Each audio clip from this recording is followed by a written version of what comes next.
गुरु का दर्श है, दुर्लभ गुरु का साथ,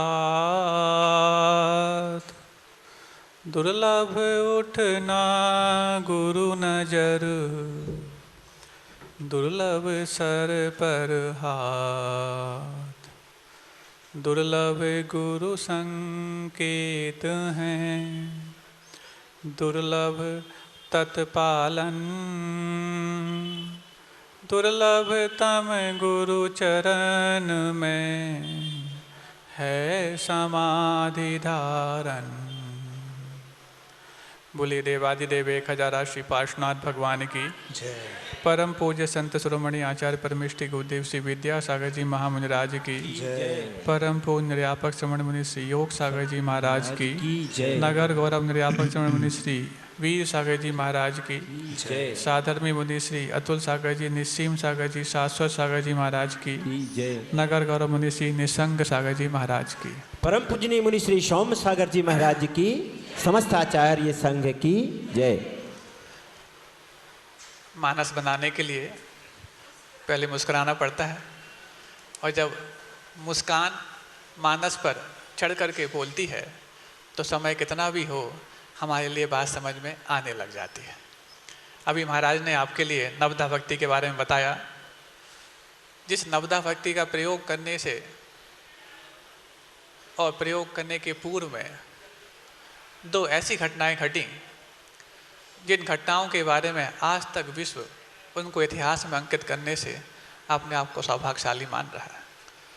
नवधा भक्ति के पूर्व इस युग का आदिम महापुरुष आपके द्वार तक आता रहा और 6 महीने तक आता रहा। आप उसके ज्ञान नहीं होने के कारण उनको वापस लौटाते रहे, और नवधा भक्ति का जब ज्ञान हो गया तो धर्म तीर्थ के तीर्थंकर भले ही धर्म सिखाने के लिए बार बार आते रहे, लेकिन दान तीर्थ का प्रवर्तक एक बार जो सौभाग्यशाली श्रेयांश और सौम के रूप में हुआ, एक बार दान तीर्थ का प्रवर्तन जो हुआ और दान की परंपरा सीखी, पुनः किसी दूसरे दान तीर्थ के प्रवर्तक की आवश्यकता महसूस नहीं हुई। आज तक वही दान तीर्थ अनवरत रूप से चालू हो रहा है। नवधा भक्ति का महत्व ये है बंधु। और जब ये नवधा भक्ति अपने उस चरम तक पहुँचती है तो फिर देवों के लिए भी पंच आश्चर्य की वृष्टि करने के लिए मजबूर होना पड़ता है, रत्नों की वृष्टि करने के लिए मजबूर होना पड़ता है। जो अपने अन्य किसी आवश्यकों में उन रत्नों को लुटाने वाले होते हैं, उनको ऐसा क्या है कि श्रावक के इस प्रयोग को अनुशंसा अनुमोदन करने के लिए धरती पर आना पड़ता है। ऐसा वो प्रयोग है बंधु, और इसी प्रयोग के बलबूते पर हर व्यक्ति अपने उस धर्म को निभाने के लिए कतारबद्ध खड़ा हो जाता है 9:30 बजे। यूँ तो देखा जाए तो पूंजीपति कई प्रकार के होते हैं। पूंजीपति का मतलब ये नहीं होता कि आज तक आपने कितनी पूंजी का उपयोग कर लिया। सुन रहे हैं आप लोग? आप वैभवशाली इसलिए नहीं है कि आपने अभी तक कितने वैभव का उपयोग कर डाला। आप वैभवशाली इसीलिए हैं कि आज आपके पास वैभव क्या है और भविष्य में रहने की कितनी गुंजाइश है। आज आपके पास पूंजी कितनी है और भविष्य में रहने की गुंजाइश कितनी है। यही आपको पूंजीपति मानने के लिए कारण है। नहीं है तो किसी व्यक्ति ने अपना अरबों का संपत्ति खा डाली हो, उसको आज अरबपति कहने के लिए कोई तैयार नहीं होगा। आज आपके पास क्या है, यही आपकी वास्तविक पूंजी है। आज आपके पास कितना पुण्य है, यही आपका पुण्य का पैमाना है। पुण्य का उपयोग कितना भी कर डाला हो, वो आपके लिए पुण्यवान होने के लिए, पुण्यवान मानने के लिए कारण नहीं बनने वाला है। अब पुण्यवान हम कैसे माने जाएंगे? आज हमारे पास सही दिशा में बुद्धि काम कर रही है कि नहीं कर रही, ये पुण्य के प्रतीक हैं, पुण्य के पैमाने हैं। आज हमारा धन सही दिशा में लग पा रहा कि नहीं लग पा रहा, ये पुण्य के पैमाने हैं। आज हमारे लिए साधुओं के प्रति विनय सही दिशा में हो पा रही कि नहीं हो पा रही, ये पुण्य के पैमाने हैं। आज हमारे जीवन में से दूसरों का उत्थान, परोपकार और हित की भावना कितनी पैदा हो रही, ये पुण्य के पैमाने हैं। हमने कितना पहले कर दिया लेकिन आज उसको खो दिया, आप पुण्यशाली नहीं। जैसे कि पूंजी को खोने के बाद कोई व्यक्ति पूंजीपाती नहीं होता है। अब चूंकि ये प्रतिध्वनियों का संसार है बंधु, प्रतिध्वनि का मतलब इको साउंड, इको सिस्टम और इको साउंड, ये दो चीज़ें ऐसी हैं जो पर्यावरण के लिए बहुत ज़्यादा मायने रखती हैं। अब इको साउंड का मतलब है आप किसी गुफा में, कंदरा में जाते हैं, किसी ऐसी जगह पर जाते हैं बहुत बड़ी बड़ी जहाँ पर डॉम होते हैं, तो वहाँ पर एक आवाज़ निकालते हैं, कई आवाज़ वापस लौट करके आती हैं। आती कि नहीं आती? अभी यहाँ पर थोड़ा सा ये इको कर दें, हमें एक बार बोलना पड़ेगा, 5 मिनट तक सुनते रहेंगे अपनी ही आवाज़ को। फिर महाराज अच्छा है, कम बोलना पड़ेगा, कर दें ऐसा? नहीं महाराज, 5 मिनट तक आप एक ही बात नहीं बोलो, 5 मिनट में आप कम से कम 50 बात बोलो, तब तो हम सुनने आएंगे यहाँ पर। लेकिन ये 50 बात सुनने मात्र से आपका काम हो जाता तो बहुत अच्छी बात थी। और जैसे कि महाराज जी ने भी भावना भाई कि आप लोगों की जो भावना वो साकार हो जाए चात्मा से मिलने की, हम महाराज जी की भावना का सम्मान करते हैं, उनकी भावना पूरी हो जाए, लेकिन काम तो आपकी भावना से होने वाला है, क्योंकि आपकी भावना लग नहीं रही कि चातुर्मास हो जाए, लग नहीं रही। बिल्कुल हम महाराज जी की भावना का सम्मान करते हैं, आपकी भावना को आपको स्वयं सम्मान मिलेगा। क्या होने वाला है भविष्य के गर्त में है, आप बिल्कुल आश्वस्त होकर यदि मान चुके हैं कि गुरुदेव ने आशीर्वाद दे दिया है, तो गुरुदेव के आशीर्वाद के मायने निकालने अभी बहुत कुछ सीखने पड़ेंगे और नई तरह से आपको पाठशाला जानी पड़ेगी, तब जाके आपको समझ में आएगा कि गुरुदेव के प्रत्येक अदा का क्या मतलब होता है। अदा का बोल रहा हूँ मैं, चाहे वो उनके वचन की अदा हो, चाहे उनके संकेत की अदा हो, चाहे उनके चेष्टाओं की अदा हो, चाहे उनके आशीर्वाद की अदा हो, उनके अदाओं को आप नहीं पहचानते। हम लोग जब 20-20 साल उनके पास उनके चरणों में रह पाए तब भी पूरा नहीं पहचान पाए, अभी तो आपको 20 मिनट भी खर्च नहीं करने पड़े होंगे वहाँ पर जाने के बाद। इसलिए जो होगा आपकी भावनाओं से होगा। महाराज की भावना साकार हो, ये मेरी भावना है, लेकिन होना तो आपकी भावना से है, इसके लिए पहले आपको अपने आप को खंगालना पड़ेगा। अब चूंकि प्रतिध्वनियों का संसार है, इस प्रतिध्वनि के माध्यम से हर व्यक्ति अपने कर्म का प्रतिध्वनि सुन रहा है। कोई भी व्यक्ति संसार में ऐसा नहीं शरीरधारी होकर के वो कर्मों का फल ना भोगता हो, वो कर्मों को ना करता हो। कर्म भी करता है और कर्मों का फल भी भोगता है प्रत्येक व्यक्ति। इस प्रतिध्वनि के कारण ही उसका कर्म रिवर्स होकर सामने आता है, फिर एक नया कर्म कराता है, हो जाता है। जैसे आपके वस्त्र होते हैं, वस्त्र एक बार गंदे हो जाएं तो क्या वस्त्र को धोने की और बदलने की आपके अंदर इच्छा पैदा नहीं होती? होती कि नहीं होती? वस्त्र गंदा हो जाता है तो आपको या तो वस्त्र बदलने की इच्छा पैदा हो जाती है, अथवा वस्त्र को धोने की इच्छा पैदा हो जाती है। ऐसे हमारे कर्म यदि गंदे होने लग जाएं तो क्या एक बार भी मन में इच्छा पैदा होती है कि हम कर्मों को बदलें अथवा कर्मों को धोएं? वस्त्रों के प्रति आप इतने निष्ठावान क्यों और कर्मों के प्रति आप इतने निष्ठाहीन क्यों? कर्मों के प्रति निष्ठाहीन होने का मतलब यही है कि हम जो चाहते हैं उसके बारे में वैसा करते नहीं हैं। चाहते तो बहुत कुछ हैं, लेकिन जो चाहिए उसको नहीं करते।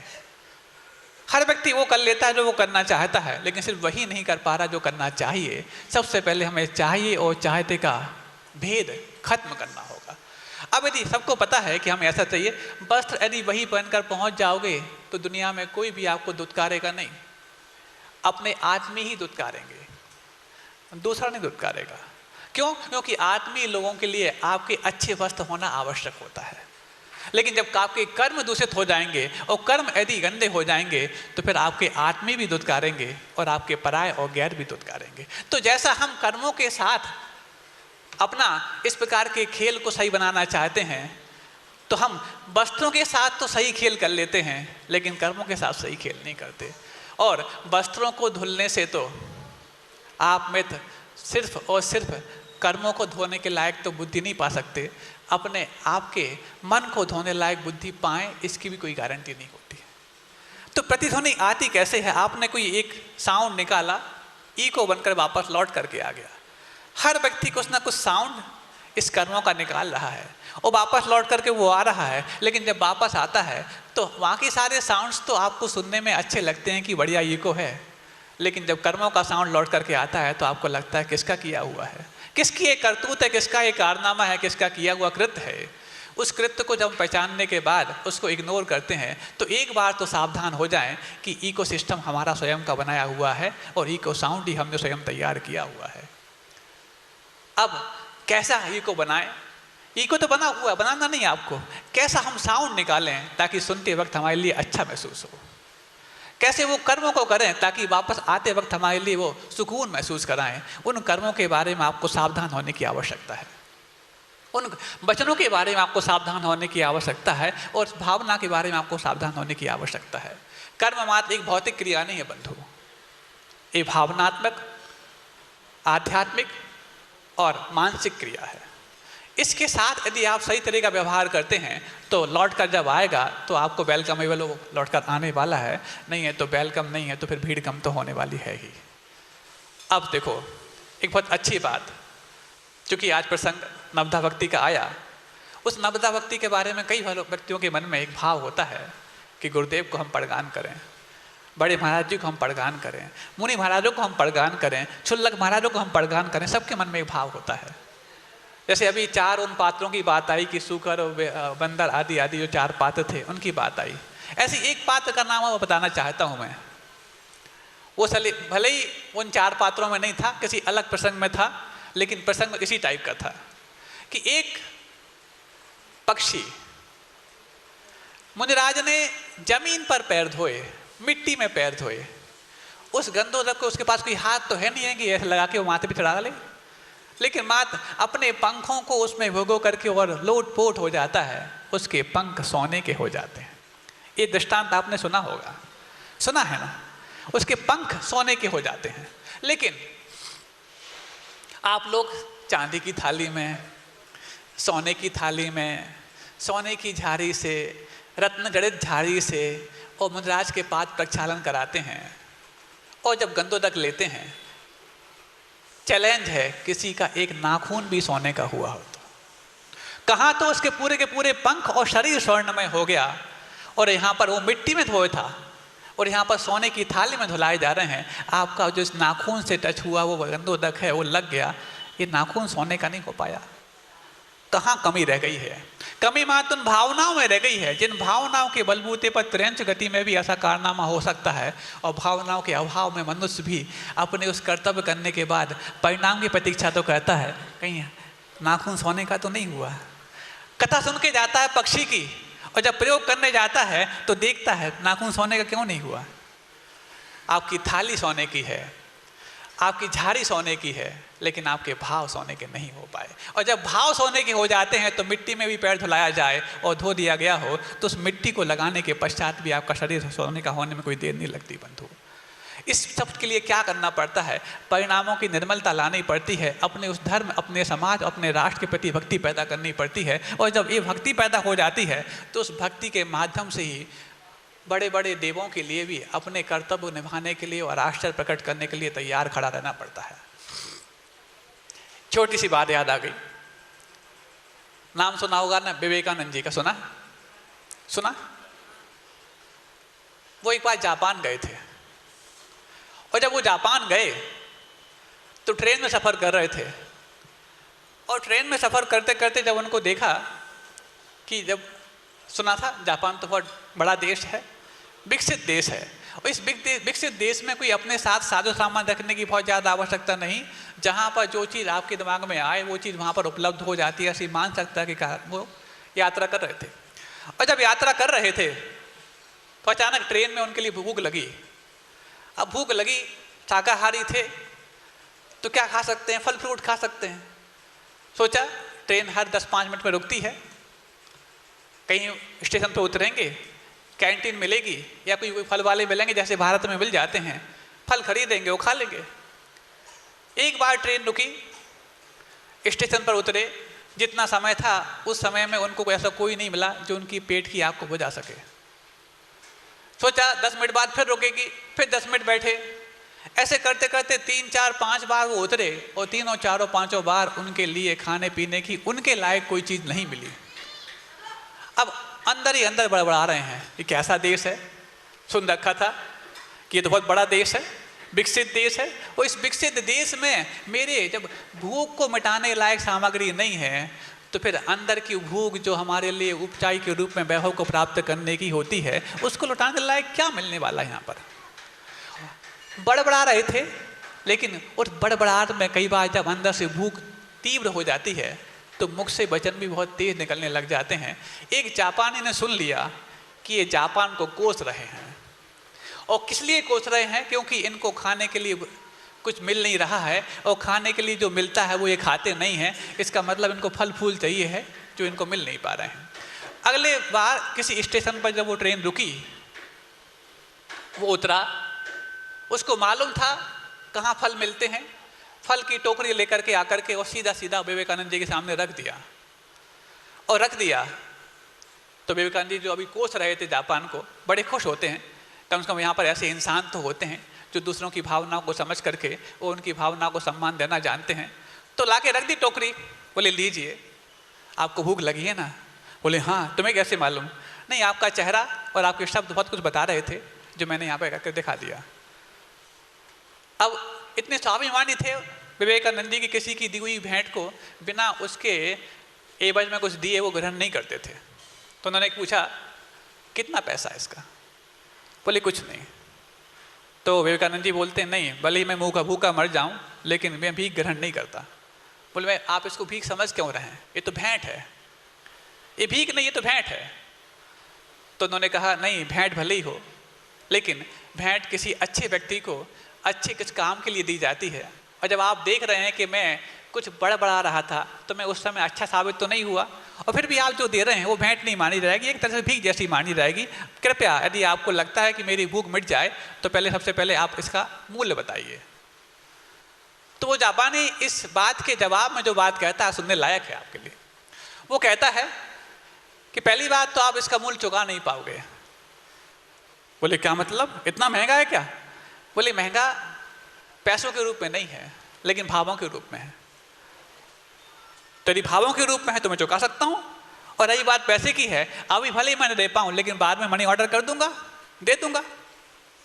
बोले बात पैसे की नहीं, बात भावों की है। तो क्या भाव है, क्या इसका मूल्य है? क्योंकि भाव मतलब वो भी होता है और भाव मतलब ये भी होता है।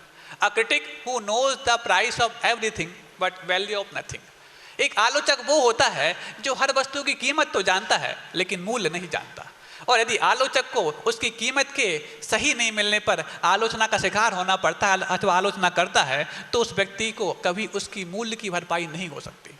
तो उन्होंने कहा कि यदि आपको इसका मूल्य चुकाना ही है तो कृपया करके भारत जाके ये मत कहना कि जापान में फल नहीं मिलते। कितनी बड़ी बात है आप बंधु।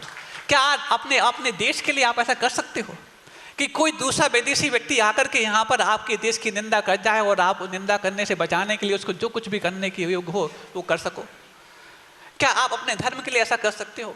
क्या आप अपने समाज के लिए ऐसा कर सकते हो? क्या आप अपने परिवार के लिए ऐसा कर सकते हो? हम तो परिवार तो क्या महाराज, हम तो खुद के लिए भी ऐसा करने से कई बार सोचेंगे कि कोई हमारे समाज की, हमारे धर्म की निंदा कर जाए, कोई बात नहीं, कर जाए लेकिन मेरे लिए मूल्य पूरा मिल जाए। लेकिन उसने मूल्य क्या कहा कि आप भारत जाके ये मत कहना कि जापान में फल नहीं मिलते। आपको फल का सही जगह नहीं पता था, मुझे पता था, मैं लेके 1 मिनट में आ गया। और आपको सही जगह पता नहीं होने के कारण आप बड़बड़ा रहे थे और जापान को कोस रहे थे। ये कोसना यहाँ तक तो फिर भी ठीक था क्योंकि हमारे जापानी लोग हैं वो जापान के प्रति निष्ठा रखते हैं और भावना रखते हैं, लेकिन तुम्हारे भारतीय लोग इस बात को पहचान पाएँ कठिन है। लेकिन यदि ऐसी नेगेटिव बात यदि भारत में पहुंच गई तो उनका भी जापान के प्रति निष्ठा खत्म ना हो जाए। इसके लिए इसका मूल्य इतना ही है कि इससे भी ज़्यादा यदि आपको फल चाहिए हो तो ले लो, बशर्ते कि ये मत कहना कि जापान में फल नहीं मिलते।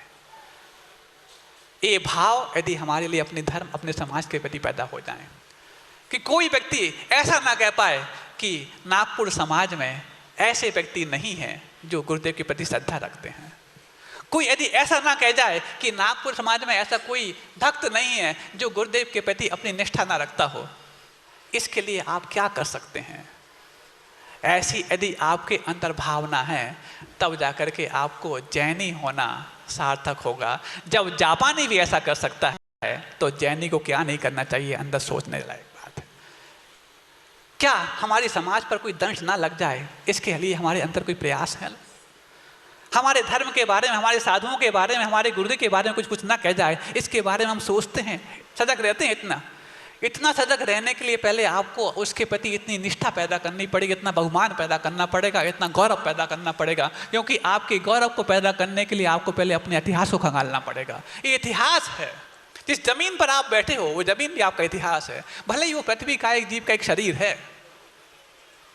भले इस जमीन को आप जड़ जैसा मानते हैं लेकिन फिर भी ये पृथ्वी का एक जीव का एक शरीर है।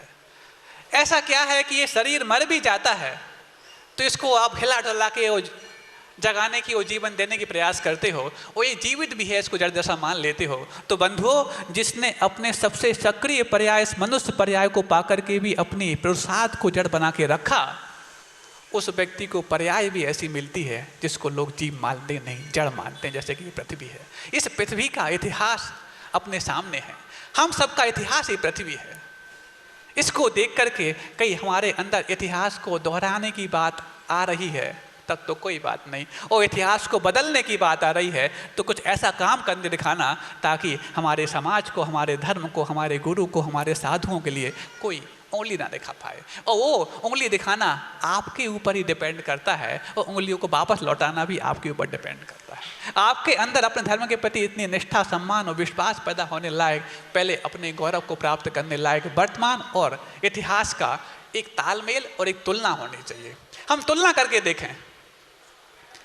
करके देखें कि हमारा अतीत क्या था और हमारा वर्तमान क्या है। हमने अतीत में किसी की एहसान से आज का वर्तमान नहीं पाया है, हमने अपने कुर्बानी से, अपने बलिदान से अपना वर्तमान पाया है। कोई एहसान करके हमारे लिए मनुष्य नहीं बना गया है, हमने कितने बार कुर्बानियाँ दी हैं, कितने बलिदान दिए हैं, तब जाके मनुष्य बन पाए हैं। और मनुष्य बन जाना तो बहुत बड़ी बात थी, लेकिन मनुष्य बन जाना भी बहुत बड़ी बात नहीं है।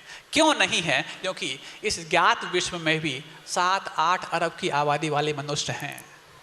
7-8 अरब इस ज्ञात विश्व की बात है। और जो अज्ञात विश्व है उसमें तो ग्रंथों में आता है कि 29 अंक प्रमाण मनुष्य हुआ करते हैं, पर्याप्तक मनुष्य। कितने? 29 अंक प्रमाण, 10⁻29। अब कितनी जीरो लगेंगी आप देखते जाओ, आप काउंट नहीं कर पाओगे। 5-7 जीरो लग जाती हैं तो आप हाथ खड़े कर देते हो, आपकी सांस फूलने लग जाती है। दान का नाम हो जब और जब प्रॉपर्टी खरीदनी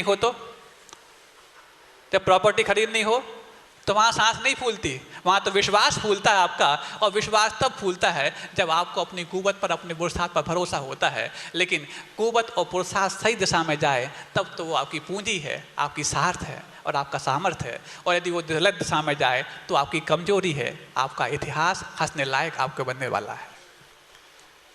तो जब उन्होंने कहा कि बाहर जाकर के ये मत कहना, भारत जाके ये मत कहना कि जापान में फल नहीं मिलते, वो तो इतनी सी बात लेकर के और शर्मिंदा हो गए। अपने उस वक्तव्य के प्रति वापस में क्षमा याचना करने लग गए, क्योंकि वो विवेकानंद थे। उनको अपने विवेक में आनंद आता था, लेकिन हम अपने आनंद में विवेक तो नहीं खो रहे। हम अपने आनंद में विवेक तो नहीं खो रहे। व्यक्ति ज्ञानी और अज्ञानी की जब परीक्षा करता है तो ज्ञानी और अज्ञानी की परीक्षा में सिर्फ एक पंक्ति पर्याप्त है उस परीक्षा को, उस तुलना को खोलने के लिए, कि ज्ञानी वो है जो समस्याओं में भी आनंद ढूंढ लेता है, और अज्ञानी वो है जिसको आनंद भी एक समस्या लगती है कि आ तो गया, इसको एंजॉय कैसे करें। फिर से बोलें, ज्ञानी वो है जिसको समस्याओं में भी आनंद लगता है, और अज्ञानी वो है जिसको आनंद भी एक समस्या लगती है। बंधु, आनंद के क्षण हैं ये। पिछले 40 दिनों से आपको आनंद के क्षण सराबोर कर रहे हैं। 5-5 महाराज यहाँ पर हैं और आसपास से परम पूज्य गुरुदेव विहार करते हुए उनकी बरगणाओं को यहाँ तक भेज रहे हैं। ऐसे आनंद के क्षणों में हमारे लिए ऐसे आनंद का उपयोग करने लायक सामर्थ्य पैदा हो जाए। वो आनंद तभी आएगा जब मानसिकता की दूषित बड़ा धुल जाए। कपड़ा गंदा हो जाता है तो बदलने के और धोने के भाव हो जाते हैं। यदि मानस दूषित हो रहा है तो उसको बदलने के भाव पैदा कर लो। कोई बड़ी बात नहीं कि जब महाराष्ट्र प्रांत से बिहार करते हुए गुरुदेव वापस लौट करके बुंदेलखंड की ओर लौटेंगे, नागपुर बीच में होगा और पंचकल्याण उसके मध्य में होगा। इस भाव को पैदा करने के लिए पहले आपको अपनी मानसिकता को धोना पड़ेगा बंधु। मानसिकता को धोने के लिए वैसे ही मानसिकता मत बना लो जो कपड़े के बारे में बनाते हो, तो भी काम चल जाएगा। बल्कि होना तो ऐसी चाहिए कि मानसिकता इतनी पवित्र हो जाए, क्योंकि ऐसे साधुओं को देख करके भी यदि हमारी मानसिकता पवित्र नहीं हो पा रही है तो दुनिया में ऐसा कौन मिलने वाला है जो आपकी मानसिकता को पवित्र कर पाए?